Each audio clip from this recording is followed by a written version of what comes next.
Baden fenfe majido wati nate kana me anna barkabla ni famajini wajmalon fulal nyalba ke dunya fanfan kala ka foko nyina makalko yekome ay kalanya kana bola mo balma badamalu ko kalama memba na son anka kana bo jomma bi wala ye manden kuna rendem bade minto ka foko seku kaba ale majido wati na kafra Côte d'Ivoire le me anye kuma yoro min doni ale Ameriki jamana do ale kafra a fala de kur belebele ma ko conseil de guinéen de l'étranger ayka ay bulufra al donin ni al koron menna kafra tunkana alele wokunti bade ten kafra kono warla kaba nya bafanan keni anyem min wani kala adamaden na buludo nyombolo di nankam ko unité CDAO fanan ka wo président ya meta ka karfa alela jamana siaman adi jamana tan ani ko fanan bo ba baramalu yokomi anye ko min donum bi atesetola sido fanya kana bo alu fanama aluka nin ko nyamema ay mira fanama nyamma alkakan kala lil kana jom fananta kaddi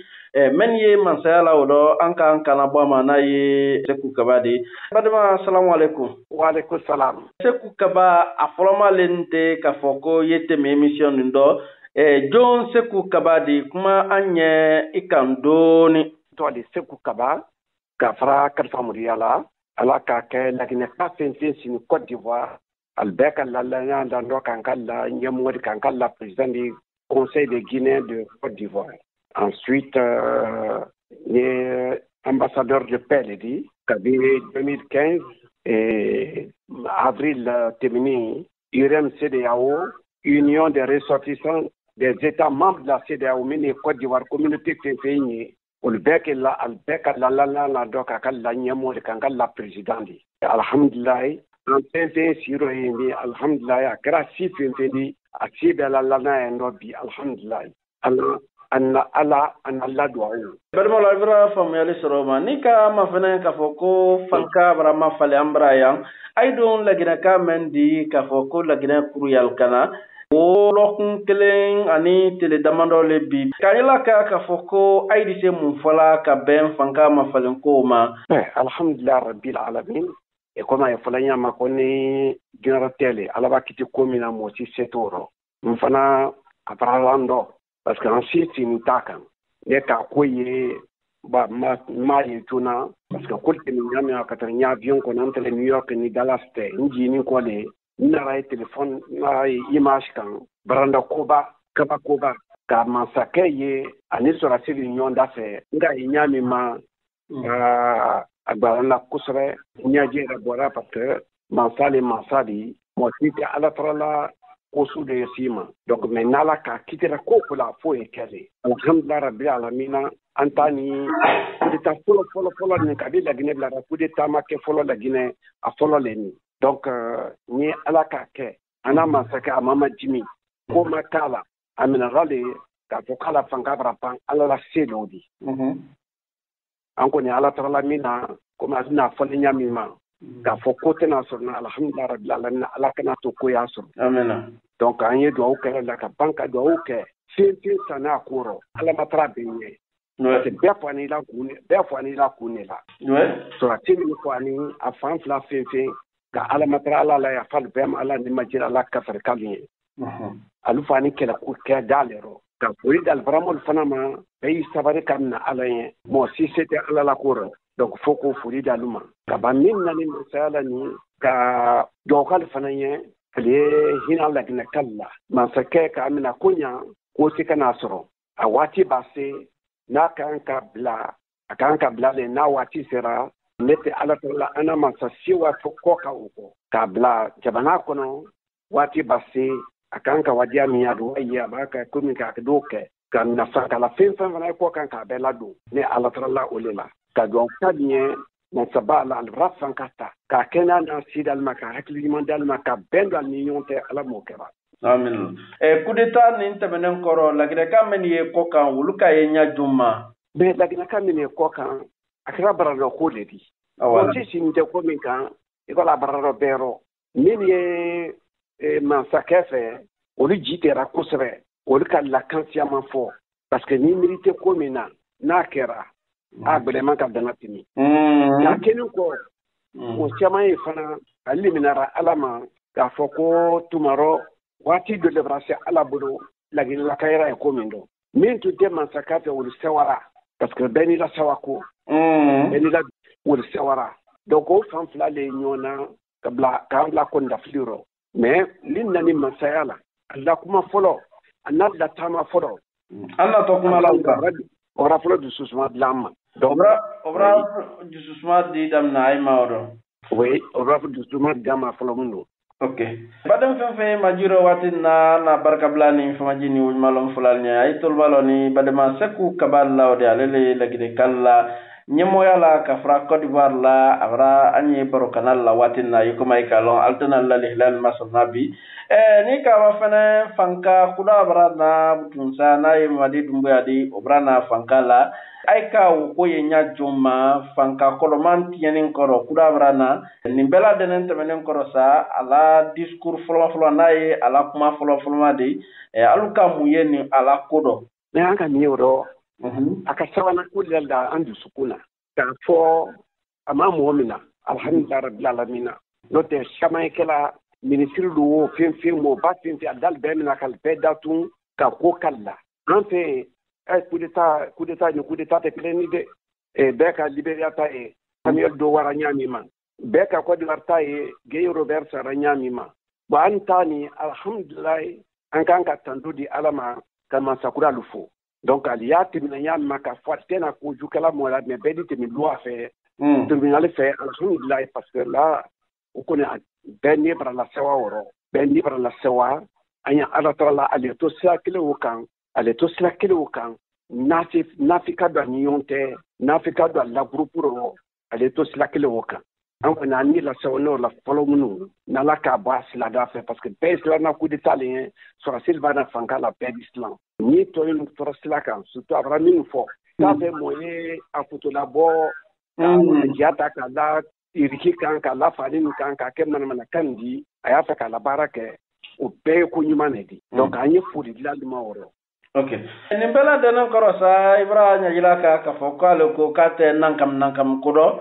min fana e jiro gbesila ka jembelta ka brulta kilo ka bruforke ale ko kale to do biya to do sinimba kumo mo kon framba kala ko yai buloka ankalo kamara la kal ko ni woni fufana la kal ulari ya bra do ya damna ko do fefefe ba ulle ani fufana la ka mene jamaro ulbrad ul hariya bra do ya ko do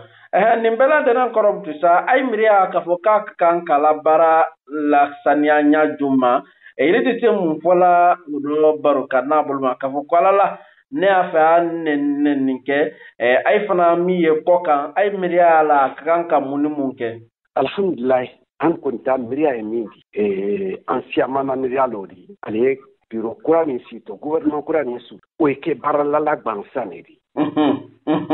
comme ali aflema technicien kalke barala redi bara min daminani sila ko ni ji ko ni kuran ko ni avion ko ni baton ko ni train ko lateria ko laban wallahi watambra yande min make folo munu avion te a donc damina korokoro ni donc iraja ka barake ya ni gouvernement ko la te ne tapsa di prix ka la prix ka diabya ka fokali wa jona ka bo pouvoir la ale ko beti kankrena constitution ko la sania fichier électoral ka la signal meria la kan ka la sania nyamima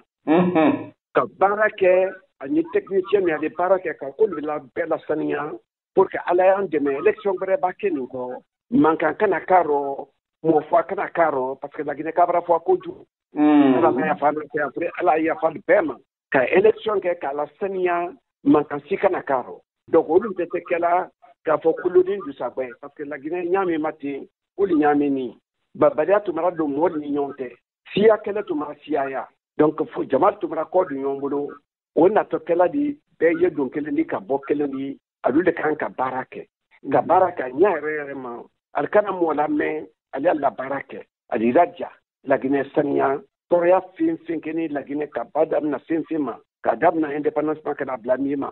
ala ke o be wuli siamo mbrakaro di siamo mbrake mais siamo isla la fonu donc ana do wuda linye bara de sani ala nyanyama la Guinée kay du susumo so nyama ala mu karanye nika ba fana rob tun sa ka foko ibra kuma alere fana bra nyila ka sal kanado ka foka bra bulla samang aiko almiye kokan almiye lagire ka dendi kokan duya fambe aika nin kilala menya juma me adiara nye ka denatini adiara nye ka denatini almiye kokan alala folo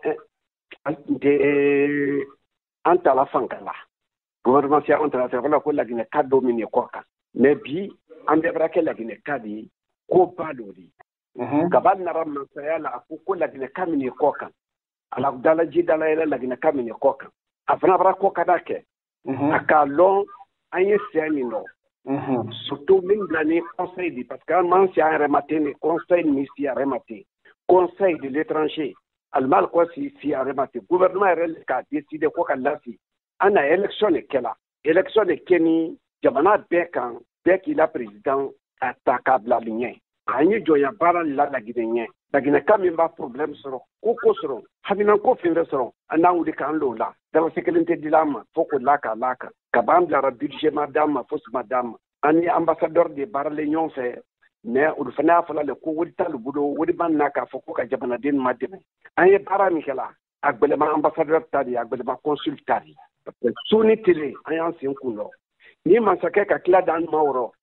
ni la sawale wudi kuna ire na budo wudi anya foli lama bi ka foli lama sini anko ni sini ana jama bara se Conakry conseil ana délégation tiamo bara se Conakry enti wolo to kuma la antoro ana mo be amra be am dimanche temina an ka lor nani ne ka an kuma la en conférence la an bena male ko am ba budo tan masake be budo tanye amra amina donc an plana la disposition an di para fait ama ko la na sura kidoro andi barafe ana jama wa fe uranna aldi kuma ambe ni mima da fadnya ne ndabla ranyale parce que la bra ndeme ala bra kitala nye kuma tan san fe bi ta mira raka mais an jama ba be mima wole raka tala anyata bul bla li robbi anyala bla sini anyala bla sini ama ko ba na wati anyala bla na elimine comme ay falato kan yama opportuniste du wamini wuli latilo kuna rote ba ko kura brana ka fanye ni kala mine se dona ko man na dike urko darandi ni nato wala de ke ko be ka te possibilité ali janto mo an ya fe bara ke ka sanya ka tino sense ken ko ma ka te ma peka donc o le en fait o bela denen tamanen korom tout ça parce que amna baro kun foloma lendi ay ka kan ka fana magbe mun kula meni do ni wan ki ma fana tekelendi yala sa se ku bre frante alisa magbena men fana ka wole ku président kan ka meni ke ba aye ko kan alnya makani katmane meya no le folinate ana délégation